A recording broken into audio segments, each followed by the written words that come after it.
펜실베니아 주에 대해서는 지금 보니까 힐은 트럼프의 근소한 우세 51% 정도를 점치고 있고, 네이실버는 트럼프가 1점 우세. 그런데 나는 다르게 봐요. 그리고 다른 소스들을 여러 가지 봤을 때 네. 나는 이거는 내가 500원 걸어도 좋아. 뭐 아니면 미국 달러로 5달러? 뭐냐면 난 펜실베니아에서 해리스가 가져갈 거라고 예상합니다. 굉장히 비중이 펜실베니아가 커요. 스윙 스테이트 제일 크고, 펜실베니아는 내가 얘기했지만 되게 잘 사는 주고, 미국에서 굉장히 큰 주고, 동부로는 필라델피아라는 네. 미국에서 뭐 대여섯 번째는 거대 도시가 있고, 필라델피아 메트로폴리탄이고, 필라델피아만 주변에도 대표적으로 유펜 있고 여러 가지 탑스 클래스의 대학이 있고 산업단지가 있어 산학협력이 잘 돼 있고, 서부로는 피츠버그를 중심으로 한 산업협력이 있고, 거기에 우리가 아는 카네기 대학이나 유니버시티 피츠버그 대학이 있고, 그 외에도 많은 대학이 있어서 거기도 굉장히 강한 산업단지고, 요 양대 지역은 민주당이 무조건 되는데, 지난 50년 넘게 공화당이 된 적이 거의 몇 번 없어. 근데 펜실베니아는 골 때리는 게 지방으로, 시골로 가잖아. 네. 그럼 거긴 또 공화당이 강세. 근데 펜실베니아 공화당이 강세인 지역에 농업이 못 사냐? 아니야. 펜실베니아는 농업도 아주 분홍이에요. 그런데 이 펜실베니아에서 잘 안 알려져 있으면서 의외로 선거의 판세를 좌우하는 지역이 이리 카운티하고 뉴햄튼 카운티라는 지역이 있어. 이게 이리 카운티가 어디냐? 펜실베니아 이렇게 지도를 보면 맨 위에 이리 호수 있는데 카운티야. 이 이리 카운티가 한 인구는 한 30만 가까이. 이리시가 중심시인데 이리시가 한 10만 내외 되는데, 여기를 이제 선거 전문가들은 지금 벨웨더 에리어스라고 해요. 벨웨더라는 건 뭐냐면 그들을 몰 때 네. 양의 제일 앞에서 양들 우두머리 있지. 그래서 실제 양 앞에 배를 달아놓은 양이 있어. 그걸 벨웨더라고 그래. 그래서 앞으로 어디 갈지를 예측하는 지역이라는 뜻으로 또 벨웨더를 써요. 영어로 하나 또 알아두면 좋아요. 네. 근데 이 지역에 대한 얘기를 하는 게 오늘의 또 이제 제가 하고 싶은 얘기예요. 왜냐면 여기가 이제 뭐 왔다 갔다 했어요. 여기가 가장 스윙 스테이트에서도 가장 스윙 스테이트래.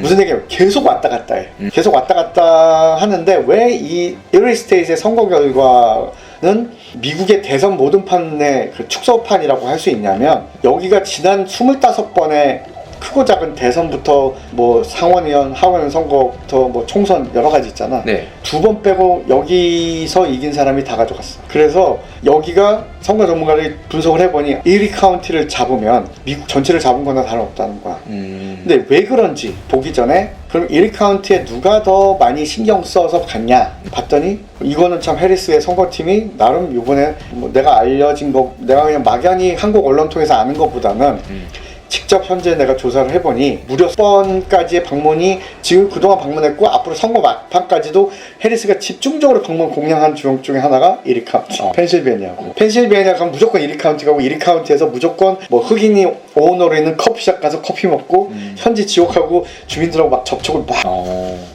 그래서 자, 그럼 이리 카운티가 어떤 특징이냐? 여기가 한땐 잘 살았던 동네. 근데 지금도 그렇게 못 살진 않아. 그렇지만 좀 전체적으로 약간 디케잉하는 게 살짝 보여. 그래서 이리 카운티가 어떠냐면 백인 비율이 높은 주예요. 무려 83%가 백인이야. 굉장히 많아요. 흑인이 8% 정도고 히스패닉 5%야. 그리고 아시안이 2% 정도 되고, 최근에 여기도 원래는 히스패닉 인구가 별로 없었어. 거의 없었던데, 아시안도. 근데 최근에 히스패닉과 에이시안 인구가 많이 늘어났어요. 펜실베니아 주 전체가 지금 미국의 최근에 동부에서는 네. 뉴욕과 뉴저지에서 인구가 빠져나가는 중이에요. 그럼 뉴욕과 뉴저지, 동부에 좀 잘 사는 주들, 뭐 메릴랜드, 이런 주에서 인구가 빠져나가는 사람들이 어디로 가냐? 바로 펜실베니아. 훨씬 물가 싸고 범죄율도 낮고 살기도 좋고 적정하게 잡도 있고, 그래서 그렇게 많이 유입된 곳들이 성향이 바뀐 거야. 그 대표적인 지역이 펜실베니아고, 좌우하는 걸 보이는 게 이리 카운티야. 전통적으로 여기는 백인이 그냥 뭐 90% 이상이었는데, 최근에 그 이동 변화가 눈에 띄게 보이는 지역이 이리 카운티예요. 그럼 이리 카운티에 사는 사람들이 원래는 여기가 블루 칼라가 지배하던 지역. 근데 그래서 한때는 이리 카운티를 하는데 블루 칼라 잡이었거든. 근데 지금은 이리 카운티의 주요 잡이 뭐냐? 화이트 칼라. 이리 카운티의 제일 큰 회사가 뭐냐? 이리 인슈런스 컴퍼니. 이리 보험회사가 제일 커. 1980년대에 있었던 미국 산업 지도의 변화의 시작이 귀결된 모습의 하나의 상징적인 지역이 이리야. 그때는 이리 카운티는 블루칼라 잡이 하고 블루칼라 중심으로 번성하던 지역이야. 그런데 지금은 화이트칼라 중심으로 먹고 사는 지역이지. 그러니까 아직도 먹고 살만 하지만 네. 예전 같진 않은 거지. 예전 같진 않고, 그리고 여기가 미국의 전체, 그러니까 65세 연령층이 미국 평균보다 한 2~3% 높은 지역이에요. 고령화가 진행되고 있는 지역이지. 이제 그러다 보니 이 지역에 사는 사람들이 불안함을 느끼는 거야. 이대로 가면 안 될 것 같은데. 근데 이 사람들이 트럼프에 잠깐 대안을 줬어. 그러다가 다시 바이든한테 줘. 그래서 이 지역이 민심이 가락해. 근데 나는 이 지역이 그러면 어디로 갈 것이냐. 나의 예상은 모르겠어요. 물론 나도 전문가는 아니지만 나의 예상은 이번엔 해리스로 갈 거라고 봐요.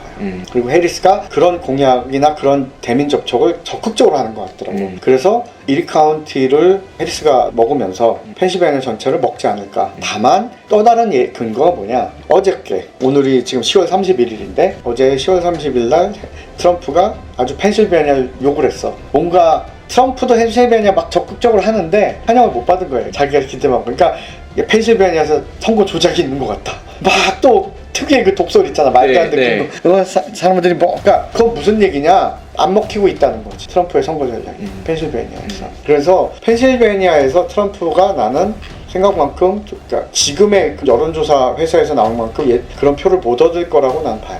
자, 그렇게 됐을 땐 내가 예상하는 미국 대선의 판세는 조금 달라요. 뭐냐면 이 기존에 있는 애들 얘기를 해보면, 물론 네이트 실버는 2% 정도로 해리스가 당선 가능성이 있다고 보고, 힐스는 뭐 그보다 좀 더 트럼프가 승률이 높다고 보고 1% 이상. 대충 계산해보면 조지아를 트럼프가 가져간다는 쪽으로 난 생각하는데, 애리조나랑. 근데 나는 애리조나를 해리스가 가져갈 가능성이 충분히 있다고 봐.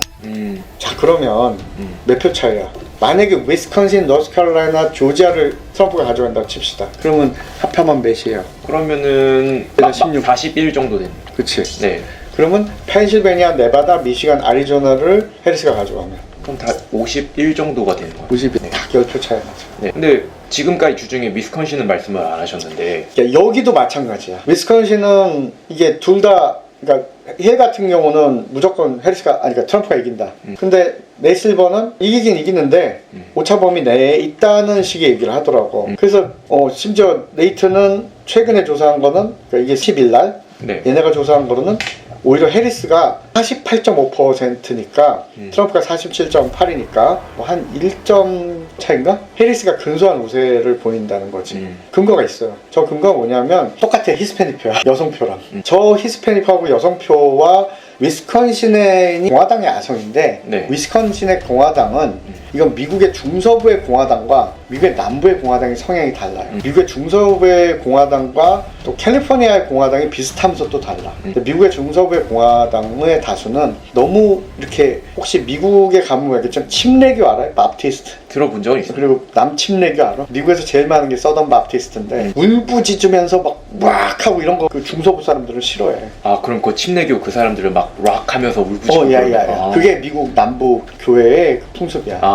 그리고 남부의 그 공화당에 표를 주는 전통적인 백인들은 거의 그게 종교적이야. 근데 중서부 사람들은 그렇지 않아. 되게 좀 점잖고 합리적인 근거를 가지고 공화당을 지지하는 겁니다. 그래서 때에 따라 민주당에 표를 주는 경우도 있고. 그래서 요쪽 지역이 민주당, 공화당 다 선거하기 어려운 지역이에요. 뭐 우리나라에도 왜 영원하면 딱 표가 갈리잖아. 그런 데가 이제 미국도 있거든. 근데 여기는 그렇지가 않아. 근데 위스콘신 사람들의 또 리버럴 보수라고 그러지. 리버럴 컨저버티브라는 사람이 있어. 이 사람들은 트럼프한테 질린 거야. 그래서 이 사람들의 마인드, 이렇게 좀 뎁스 인터뷰를 한 거 보면 트럼프는 좀 아니지 싶다는 얘기가 있는 거야. 그러니까 해리스를 좋아하진 않아. 딱히 저희는 모르겠는데 트럼프는 좀 아닌 것 같다는 대사가 있다고 그러더라고요. 그래서 위스콘신에 대해서도 나는 반반이에요. 그러나 나는 위스콘신에 대해서는 내가 잘 모르기 때문에 무조건 뭐라고 말하기는 어려워요. 근데 만약에 위스콘신까지 가져가면은 그때는 20표 이상 차이가 나는 거지. 이제 그렇게 되면 만약에 해리스가 위스콘신도 극적인 반전을 하면 그 다음에 위스콘신이 어쩌면 해리스가 반전을 가능성이 있는 게 하나 더 있어. 그게 바로 우리가 지난 유튜브를 녹화하면서 시작했던 로버트 케니 주니어 때문이야. 자, 로버트 케니 주니어가 처음에 막 선포하고 막 펀딩 받고 막 몇천만 불 선거 자금 받고 막 화려하게 했잖아. 그러면서 막 미국 각주에 자기 선거 그 명단에 자기 이름 올려달라고 막 했잖아. 그래가 그 많은 주들이 일부는 거부했고 지금 상당수 많은 주들이 저기 인쇄에다가 로버트 케이 주니어를 넣었어. 자, 근데 얘가 결국 선거 자금 딸리고 지지율 5% 이하로 떨어지니까 트럼프 지지 선언하면서 한 자리 차지하려고 딜을 그쵸. 했잖아. 예. 그러면서 이제 그다음부터 얘가 큰일 났다. 어떡하지? 야, 내가 트럼프 당선돼서 나도 한 자리 해야 되는데 네. 근데 그러면 도움이 돼야 되는데 네. 봤더니 투표인단 용지에 내가 있네? 그러면서 지워달라고 한 거야. 근데 상당수의 주에서 그런 거야. 웃기네. 안 지워준 거야. 예. 그 대표적인 주 중에 하나는 위스콘신이야. 그게 은근히 큰가 보네요. 지금 같은 내겐덱에선 크지. 왜냐면 위스콘신의 투표 사용 중에 상당수가 저기 로버트 케네디 주니어 표가 많았던 데야. 그러니까 둘 다 싫은 거야. 인디안 표가 넘어. 그럼 그게 사표가 되는 거야. 사표가 되거나 그 표는 어디로 가냐가 중요한데 생각보다 트럼프한테 많이 안 갈 수 있어. 그러면 위스콘신에서 반전이 있을 수 있는 거지. 그래서 지금 만약에 이제 트럼프는 지가 지면 일단은 다 선거 조작이라고 할 거고 네. 다 어쩌고 하겠지만 또 내부적으로는 로버트 케네디 주니어를 욕할 거야. 너 때문에 졌다. 네가 그 밖에서 그 이상한 짓 하느라고. 만약에 우리 편이 됐으면 확실히 우리 편이 그걸 못했지 않냐. 그래서 로버트 케네디 주니어는 내가 보기엔 이번 대선이 만약에 트럼프가 패배하면 미국 정치판에서 영원히 끝나. 일론 머스크도 상당한 타격을 받을 것 같은데 그래서 위스콘신은 그런 반전의 가능성은 있어요. 그러나 알 수 없어. 정말 알 수 없고 나는 내가 예측하는 건 뭐냐면 결국은 조지아 주와 뭐 위스콘신 주 같은 데에서의 결과를 트럼프가 승복 안 할 가능성이 있어. 승복 안 하고 끝까지 가자. 개표하자. 그러니까 수개표 다 하는 거지. 그러면서 11월 5일에 대선이 끝나지 않을 가능성이 있어. 최소한 한 달 아니면 어쩌면 내년 1월 초까지 미국이 뒤숭숭할 거야. 자, 그러면 주가는 어떻게 되겠어요? 떨어질 수 있겠네. 아니지. 요동을 치는 거지. 오르락 내리락. 하루에 내가 보기엔 나스닥 다우 S&P가 몇백씩 올라갔다 내려갔다 할 거야. 왜? 누가 되느냐 뭐 예를 들면 조지아를 했는데 막 했는데 갑자기 트럼프가 되는 걸 했다 다음날 해리스가 돼. 그러니까 이게 미국 대선은 이번에 역대 대선 중에 가장 긴 대선이 될 수도 있다는 거야. 그게 오히려 더 현명한 예측이 아니야. 자, 그런데 오늘 얘기의 끝을 마무리는 뭘 또 하고 싶냐면 자, 이 모든 움직임은 자, 1980년대에 시작한 레이거너믹스, 레이건 레볼루션이라고 하는 미국의 정치 경제 지형의 변화에서 기원한다는 것. 그리고 두 번째는 미국의 산업 지도가 바뀌었다는 거죠. 즉 미국이 전통적인 제조업 중심에서 이제는 소위 말하면 금융 아니면 뭐 특허 R&D 뭐 이런 것 중심으로 바뀌면서 거기에 따른 민심의 이반. 두 번째는 백인 인구 구성의 변화지. 백인 인구는 계속적으로 줄고 거기에 마이너리티 인구가 늘어나고 백인 주류 세력 특히 선거에 참여했던 백인 블루 칼라들의 불안감을 반영하고 있다. 왜냐하면 백인 화이트 칼라 고학력자들은 상대적으로 지금 현재 미국의 지형 변화에 민감하지 않아요. 그리고 오히려 혜택 받는 사람도 많고 그렇기 때문에 민주당 표가 많은 거야. 특히 도시에 사는 백인 화이트 칼라나 대학 졸업 이상, 대졸자 이상 아니면 대학원 졸업 이상 사람들은 오히려 민주당이 주도하는 변화를 반대할 이유가 없어. 자기는 혜택 받으니까. 그런데 백인 고졸자나 아니면 초대졸자들은 되게 불안할 수밖에 없어요. 그렇기 때문에 그들의 불안감을 반영한 것이 이번 대선이다. 그러니까 만약에 그들이 설사 최종적으로 지더라도 이 변화를 거부한다면 미국의 정국은 앞으로 계속 요동칠 거예요. 근데 그걸 수용하고 포기한다면 이제 그것이 그럼 미국의 사회에 활력을 주느냐? 그건 아닐 거라는 거지. 왜? 바로 그게 에이징이에요. 고령화. 미국도 고령화가 지금 빠르게 진행 중. 65세 인구 전체 그러니까 미국 75%에 근접하고 있어. 초고령 사회로 미국도 조만간에 돌입해. 시한폭탄이야. 우리는 뭐 이미 시한부 생명과 나라가 돼버렸지만 물론 난 장기적으로 인구가 감소하는 게 꼭 나쁜 건 아니라고 봐요. 하지만 고령화의 문제는 굉장히 심각한 문제가 될 거라고 봅니다. 그렇기 때문에 미국이 다시 활력을 갖고 부활하는 예전의 영화를 찾을 가능성이 있느냐에 대해서는 난 굉장히 마이너스예요. 그리고 또 하나는 그러면 미국이 대안을 갖고 있느냐? 그렇지 못하다. 그럼 미국은 앞으로 뭘로 먹고 사느냐? 많은 전문가들이 얘기하고 나도 예전부터 했지만 미국은 뭐로 먹고 사는 것 같아요? 첨단 산업? 첨단 산업도 지금 굉장히 주도권을 안 뺏기려고 막 하는 거지만 사실은 미국의 첨단 산업의 실질적인 부분을 내려가면 내가 늘 얘기하잖아. 미국의 R&D 핵심 장소 가면 누가 다 이래? 에이션. 에이시안들이 다 이래. 중국 인력을 완전히 배제하고 R&D 센터 돌아가면 뻐걱뻐걱 거려. 지금도 뻐걱뻐걱 거린다 그래.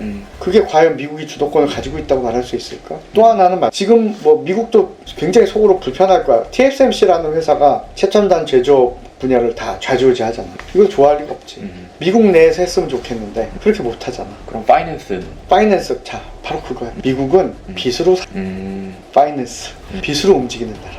앞으로도 빚으로 살 거예요. 부채는 계속 늘어날 거예요. 누가 집권하든 이 부채는 해결되지 않을 것이고, 이것이 앞으로 미국을 보는 거고, 그리고 부채로 사는 한, 그래서 물론 나도 증권이나 금융에는 내가 완전히 전문가가 아니기 때문에 조심스럽지만, 그러니까 흔히 말하는 미국의 주식의 대폭락이 있을 거라고 그러는데 나는 아닐 것 같아.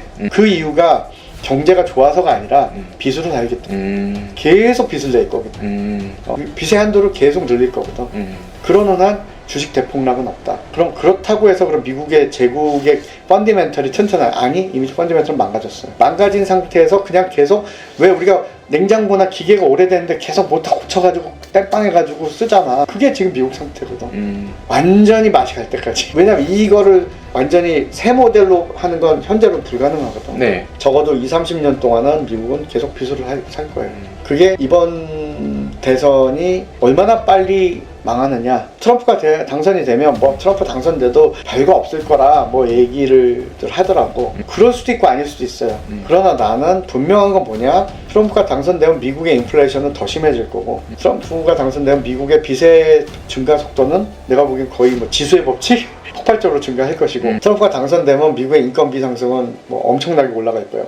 사람이 지금도 미국은 사람이 부족하거든. 앞으로 더 부족할 거 아니야. 이민을 안 받으니까.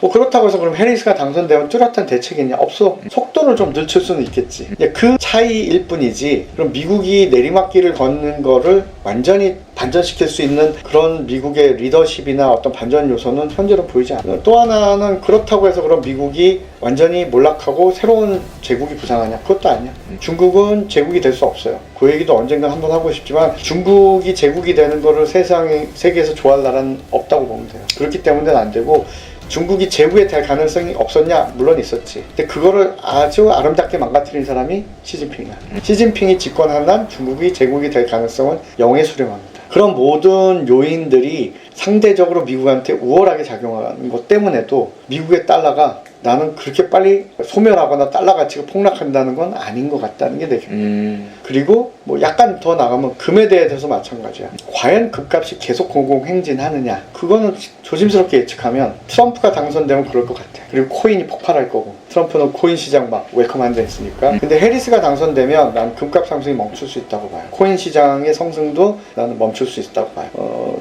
그리고 그건 나는 미국의 이런 빚으로 움직이는 제국에서 그런 투기적 시장이 증가하는 건 결코 건강한 신호가 아니기 때문에, 해리스가 당선된, 난 해리스라는 사람은 개인적으로 별로 좋게 보지 않아요. 사실은 여러 가지 이 사람도 뒷소문이 많은 사람이거든. 문제가 있어 보이고, 그렇게 이 사람이, 나는 뭐 내가 얘기하잖아, 해리스도 하나의 자기만의 세력도 없고 오바마 일기보다도 못한 수준의 오락가락 내각이 될 거예요. 왜? 이 사람도 대리인에 불과하거든. 여러 가지 민주당 내 파벌 세력에 어쩔 수 없이 급하게 만든 대리인이라고. 그렇기 때문에 해리스가 어떤 리더십을 갖고 미국을 어떻게 나아가겠다는 뭐 뚜렷한 뭐 비전을 제시한 것도 없고, 그냥 더 나빠지지 않게 할 사람이라고. 그래서 어떻게 보면 약간 얘기가 한 발 더 나가면, 왜 요새 미국의 인도계 CEO가 잘 나간다 그러잖아. 네. 근데 그 사람들이 혁신을 잘해서 CEO야. 파운딩 파더나 아니면 뭐 창업자로서야.